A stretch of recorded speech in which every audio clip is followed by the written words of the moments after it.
As my procession was heading into the chamber, we also experienced a power outage. Nevertheless, I still proceeded into the chamber, hoping that power would be restored. However, I noted with concern that as I took the chair, some members from the opposition side, particularly the MCP members, left their seats and proceeded towards the clerk's table, while shouting and hurling insults at the chair and clerks at the table. In order to maintain order and decorum in the House, I ordered members to return to their seats, but members persistently ignored the chair's order. Almost all members on the opposition side rose and did not take their seats even when the chair rose, contrary to Standing Order 93, which requires members to resume their seats and remain silent when the Speaker stands. It was more disturbing to see even the MCP leadership conducting themselves in such a disorderly manner.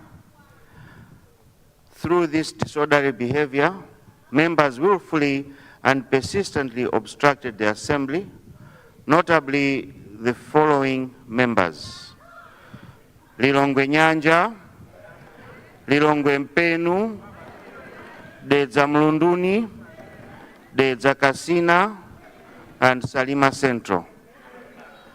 Honourable members, I wish to remind the House that the rules of the House, particularly Standing Order 103, 104, and 105, have adequately provided guidance on how the honourable members should conduct themselves in the House and how the chair should enforce discipline against a member whose conduct would be deemed to be disorderly.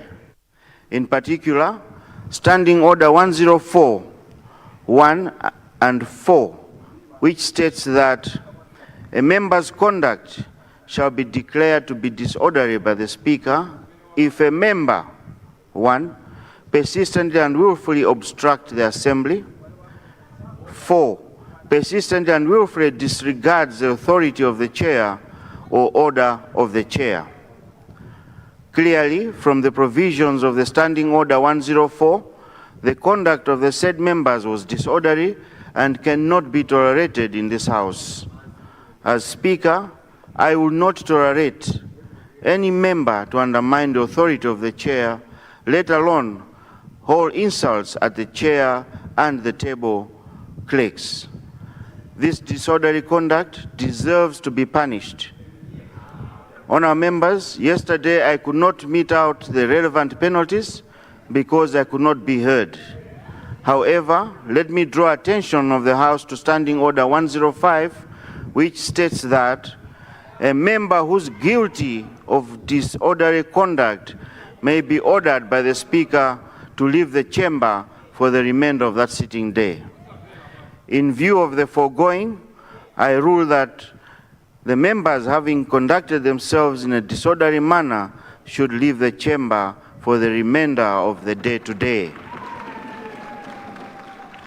These members are Lilongwe Nyanja, Lilongwe Mpenu, Dedza Mlunduni, Dedza Kasina, and Salima Central.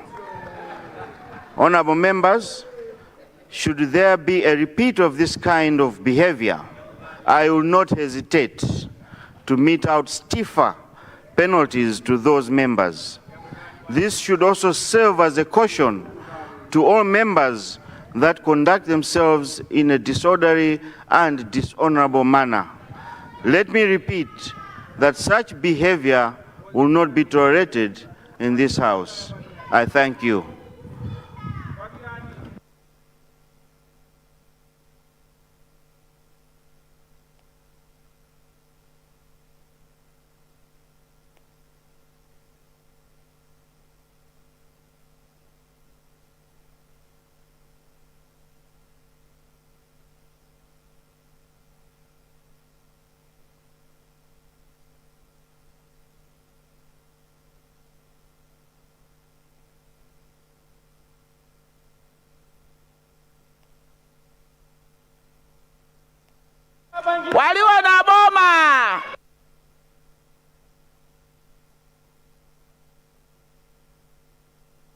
Waliona boma, waliona.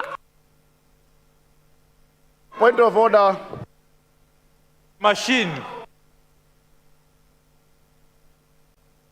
Kota Central, what's going out of order? Mr. Speaker, sir, good morning first. And Ramadan will Kareem to you. I know you're fasting and you could only be truthful during fasting time. Mr. Speaker, sir, I would like to seek your clarification. Since the standing order you referred to talks about disruption during an assembly, and by the time the disruption was taking place yesterday, you had declared the assembly over. Was that during an assembly? Within the context, the meaning of that, I'm not appealing for them, but for the future conduct of this House. The assembly had been declared over, you had properly adjourned it, and the disruption took place after that. Could we say that the disruption on whose basis they have been punished took place during the sitting of the House? Is it therefore in order that you rule that they caused disruption during an assembly when the assembly had been properly adjourned? Honorable member, I don't know if you were listening to me when I was reading my statement. I was on my chair, sitting here, and I stood right here on my chair, telling them while they were here, almost punching the table clerks. And the rules are as how I read them. I don't know how you understand them in your language, but they're as how I read them, and that is what I have ruled, and that remains the same. Thank you.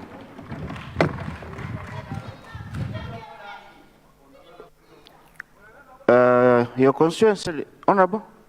Salima Central West, Honorable Speaker. Yes, Salima Central West. Good morning, Honorable Speaker. Much as Salima Central West is appreciating the request that you've made, Honorable Speaker, to Honorable Minister of Energy, I'm not trying to reflect on you, but it's just a request that is it in order that the Honorable Minister of Energy can be given time to make a statement in this House, because the incident of blackout yesterday happened 3 times. At least if it happens once or twice, one would understand, but not reaching the 3rd time with the technical and competent system that can even put the risks of so many of us here in case that outrage was affected by an electrical fault. Can the minister make a statement as to what really happened, Honorable Speaker, that you walked out of this chamber in darkness, save for the people that walked along with you to make sure that you walk out safely? Otherwise, we are in a total darkness yesterday. I submit, Honorable Speaker, sir. Honorable member, I'm sure you understand the situation with our power.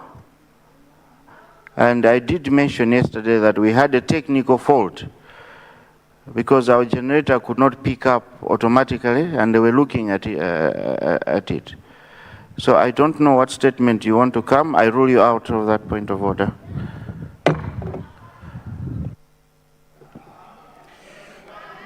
General business. Questions to ministers for oral replies. Leader of the House. Right Honorable Speaker, I would like to guide as follows, that today we will not be responding to questions. Instead, I would like to give space to members to debate the State of the Nation address delivered by the President in this August House. I submit. Right Honorable Speaker, sir.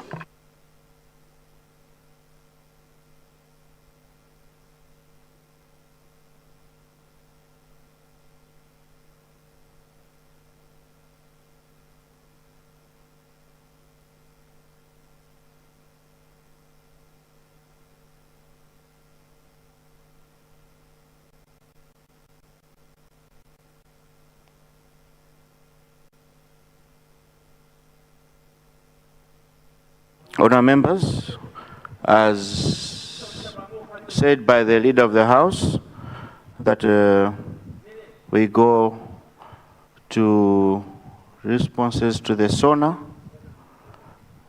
We vary the order paper. Those of that opinion say aye. Those of the contrary view say no. The ayes have it and the motion is carried. Government business, motion on the President's address. That this House do agree with the address graciously delivered by His Excellency the President, Professor Arthur Peter Mutharika, on Friday, 13th February 2026. The motion was moved by the Honourable Member for Mulanje South East on Monday, 16th February 2026. Continuation of general debate. Thank you.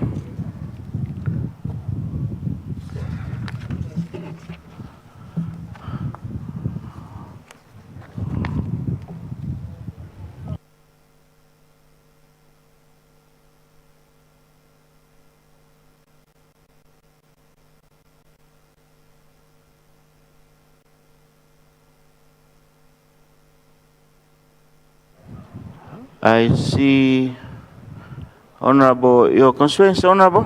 Machinga Southeast. Luntha? Machinga South. Machinga Southeast. Yes. Yes, Machinga Southeast. You have 10 minutes. Thank you, Mr. Speaker, sir, for allowing the people of Machinga Southeast to make a contribution on the SONA. Mr. Speaker, sir, thank you very much for according me this opportunity to represent and recognize the people of Machinga Southeast in this honorable house. Without wasting much time, Mr. Speaker, allow me to go straight to my points in reaction to the State of the National Address delivered by Professor Arthur Peter Mutharika on the 30th February of this month of this year. Order.